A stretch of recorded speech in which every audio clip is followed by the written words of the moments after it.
Hello, family. This is Eazi Herbs back again with another important topic. And if you're new to this channel, can you please subscribe, drop a comment, and leave a like? And today we're gonna do an extension from my last episode, which was phosphatidylene inositol 3 kinase, and how that corresponds with cancer cells and the sulfur-containing amino acid, which is methionine. So this episode is gonna be a little bit different because I'm gonna put a lot of information out and sources and talking through the sources, showing you exactly what I'm talking about. So I hope you enjoy it. So methionine. Methionine is one of the 9 essential amino acids that is provided through dietary.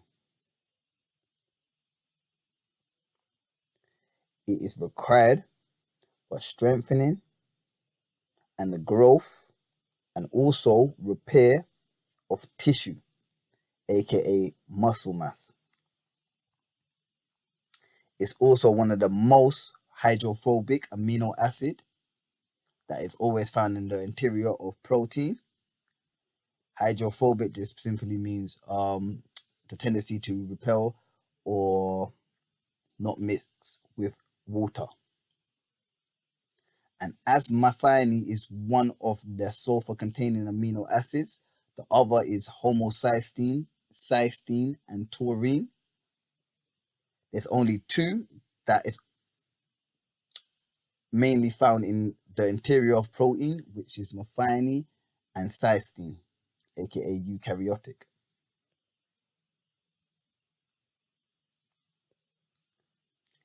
Its abilities to improve in nails, hair, and adjust skin tones. It has major functions. For example, the many detoxifying processes and the fact that it can protect cells. For example, for protection of cells is the cell slow aging. It also chelates heavy metals like lead and mercury, aiding their erection. So chelate means it's a compound containing ilgan bonded in the central metal atoms in 2 and more points. Ilgan means it's an ion or molecule that is attached to the metal atoms. And in addition of being substrated for protein synthesis as an intermediate in remethylation reaction, it serves as a major methyl group donor in via DNA and RNA intermediate. The formula of methionine, which is C5H11NO2S. So this is the breakdown of methionine and the functions. There's a recommended daily intake for methionine, as the benefits is necessary.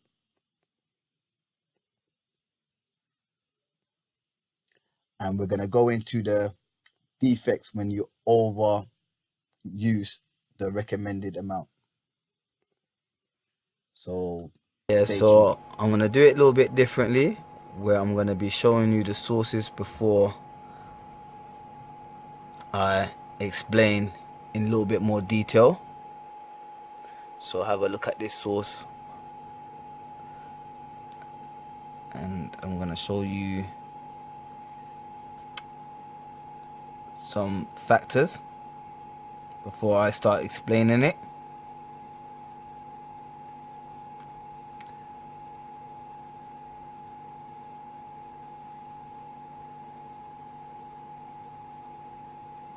This is all the sources I want you to check out after this video.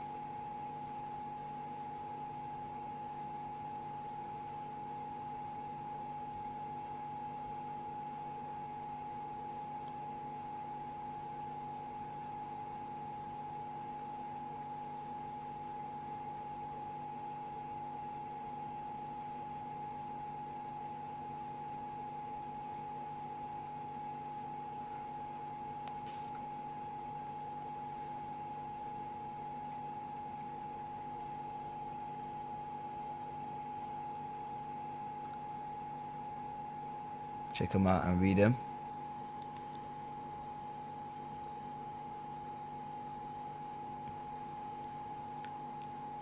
And that's a PDF you can definitely read the breakdown. Another source.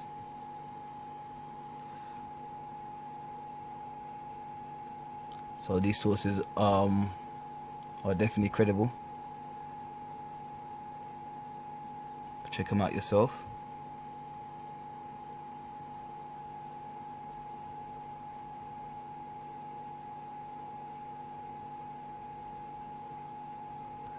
Last but not least,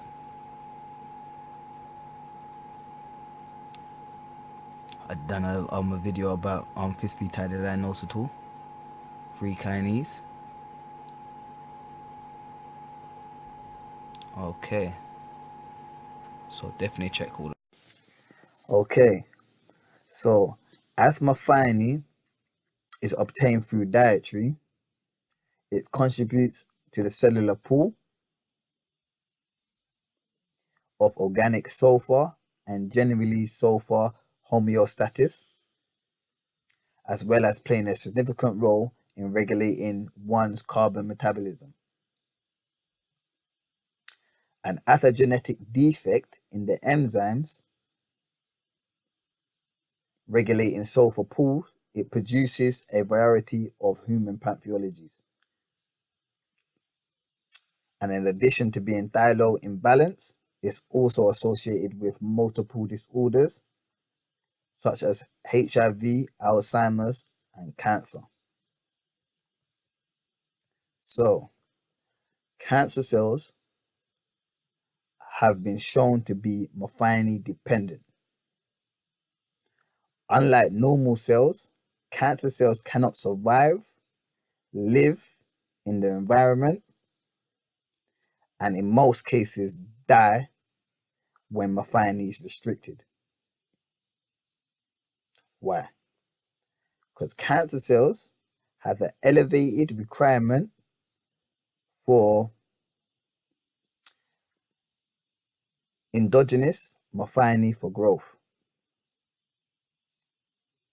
And even through remethylation of methionine, meaning the recycle of homocysteine in normal cells, cancer cells cannot produce the same effect due to the fact that its methionine enzymes are intact.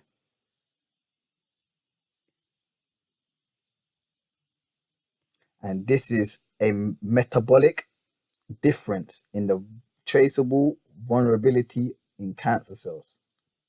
So, in conclusion, normal cells can go about its normal business, doing its activities. When methionine is restricted, cancer cells literally die. And studies has been done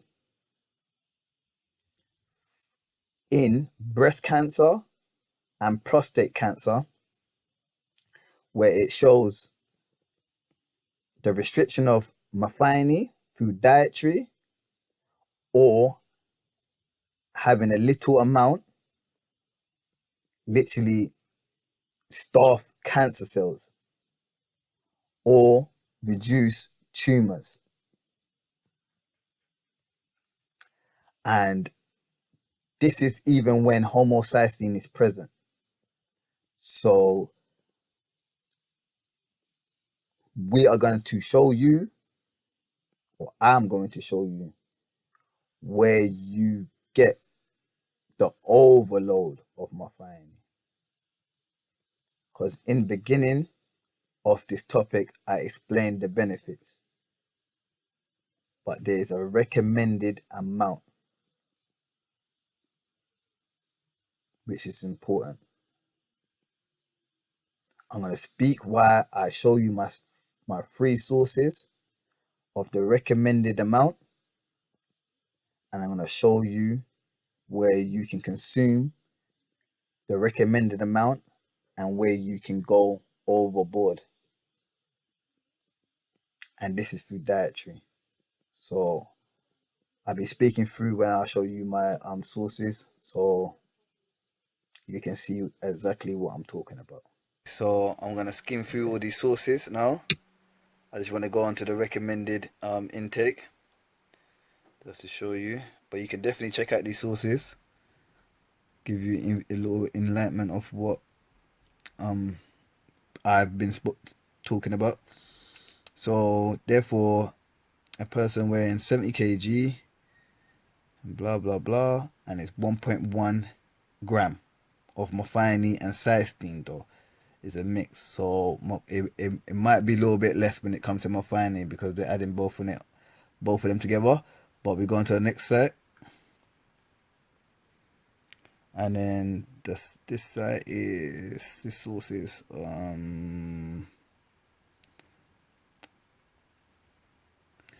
yep, methionine functions, food sources and side effects. So we go straight down. This one's a little bit more interesting, so definitely check this one out. So we go into the summary here. In animals, lowering the methionine of the diet may slow the aging and lifespan. That's in animals. So some studies have shown benefits for lowering methionine in human cells, but research needs to be done in humans. So the highest content is 6.8 grams per day, which is reported in high protein diets, while lower intakes are present in the vegetarian and the vegans. Yeah. And then basically, yep, that's just confirming that the fact that you get a lower intake of methionine through plant-based, and the recommended daily intake for a person at probably 70 kg, round it up, is 1.3 grams. Yeah. So the last but not least, what I want you to check out is this source here. So this source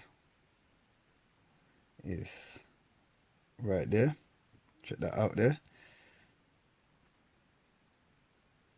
And we go into it. I ain't gonna be too long, but they recommended person weighing that same amount.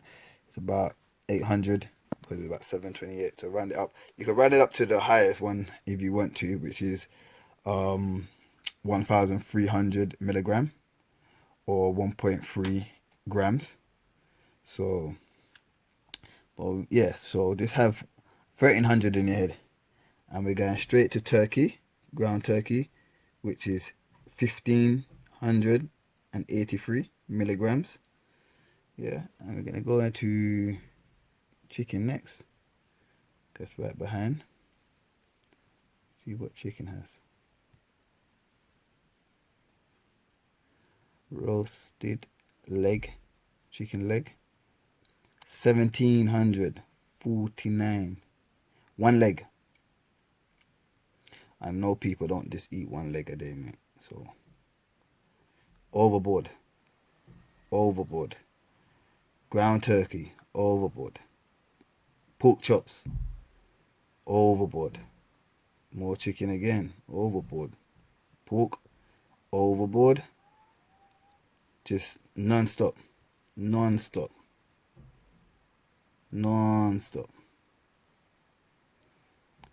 Yeah, man. So this is a eye opener, or it should